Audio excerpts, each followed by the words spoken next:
इस सवाल में दिया गया है a ring takes time t1 and t2 for sliding down and rolling down an inclined plane of length L respectively for reaching the bottom point.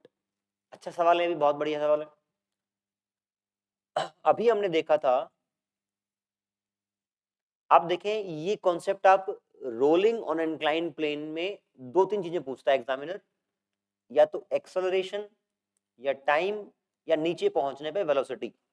तो acceleration का derivation भी आपको आना चाहिए, बट उसका एक्सप्रेशन याद भी होना चाहिए। Acceleration on a rough incline plane की बात कर रहा हूं मैं, g sine theta 1 plus K square by R square, ये रहता है आपका रफ इंक्लाइन प्लेन पे। और acceleration on a smooth incline plane is nothing but g sine theta.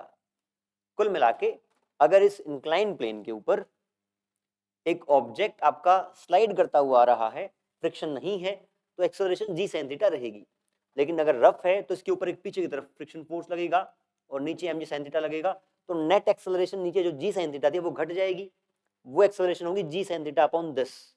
तो ये वाला टर्म एक से बड़ा है, इसलिए एक्सेलरेशन छोटा हो जाएगा। तो रफ में एक्सेलरेशन ये रहेगा और स्मूथ में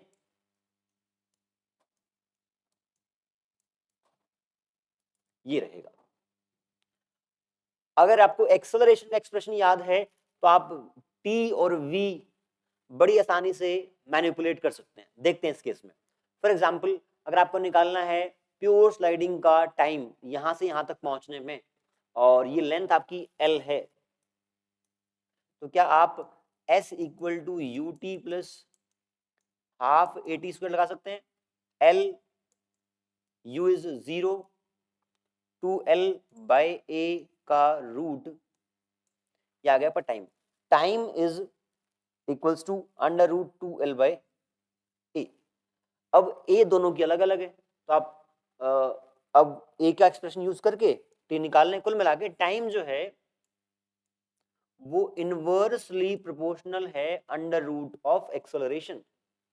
और सिमिलरली अगर आपको v निकालना हो नीचे पहुंचने पे, तो आप यूज करेंगे v square minus u square equal to 2as।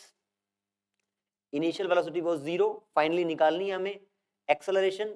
s same रहेगा दोनों केस में जब भी आप कंपेयर करेंगे, तो acceleration sorry velocity is proportional to root a। Velocity is proportional to root a। ये दोनों एक्सप्रेशंस आप कंपैरिजन करने के लिए, रेशियो निकालने के लिए यूज कर सकते हैं, बशर्ते आपको एक्सेलरेशन का ये वाला एक्सप्रेशन पता हो। ठीक है, तो इंपॉर्टेंट इंफॉर्मेशन है, ये एक्सप्रेशन याद रखें, ये रिलेशन याद रखें कि डायरेक्टली प्रोपोर्शनल टू ए रहता है, ये आपका इनवर्सली प्रोपोर्शनल टू ए रहता है। वैसे आप देखें, अगर एक्सेलरेशन ज्यादा होगी तो नीचे पहुंचने पर वेलोसिटी ज्यादा होगी, अगर एक्सेलरेशन ज्यादा होगी तो टाइम कम लगेगा, तो ये उल्टा रिलेशन है। इस तरीके से आप इसको और रूट आप याद कर सकते हैं। ठीक है, अब इस सवाल में देखते हैं। इस सवाल में T1 है स्लाइडिंग का, तो acceleration 1 is g sine theta, और दूसरे केस में जो टाइम है वो आपका है, हमने A1 निकाली, A1 निकाल ली, तो time is basically T1 will be equal to या proportional to under root g sine theta.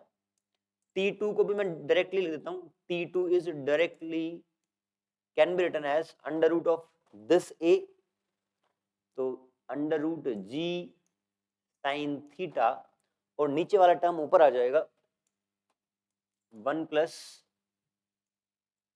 के स्क्वायर बाय आर स्क्वायर। अब T1 T2 को डिवाइड करोगे तो ये ऊपर जाएगा और वो टर्म नीचे आएगा, जी साइन थीटा कटेगा, तो रेशियो जो आएगा वो आएगा 1 by under root 1 plus K square by R square. अब यहाँ पे देखें, ऑब्जेक्ट आपका रिंग है, रिंग में के स्क्वायर बाय आर स्क्वायर कितना होता है? K square by R square is nothing but 1, क्योंकि M R square equal to M K square, तो K square by R square is 1, तो ये 1 हो गया। 1/√2, ये आपका आंसर आ जाएगा। This is your correct answer. बहुत ही शानदार सवाल है। यहाँ पे आपको सीखना क्या है कि acceleration on a rough incline plane का एक्सप्रेशन याद रखना है। अगर नीचे पहुंचने पर वेलोसिटी कंपेयर करनी हो तो वेलोसिटी एक्सेलरेशन के प्रोपोर्शनल होगी, क्योंकि एक्सेलरेशन ज्यादा होगी तो v भी ज्यादा होगा, तो v इज √a की प्रोपोर्शनल रहेगी। अगर टाइम कंपेयर करना है तो एक्सेलरेशन के इनवर्सली प्रोपोर्शनल रहेगा और v भी अंडर रूट में, क्योंकि अगर एक्सेलरेशन ज्यादा होगी तो टाइम कम लगेगा। t is proportional to 1/√a। ये तीनों चीजें आपको याद रखनी है। इन तीनों को याद रखेंगे तो आप आसानी से इस केस में कंपेयर कर सकते हैं और किसी केस में भी कंपेयर कर सकते हैं।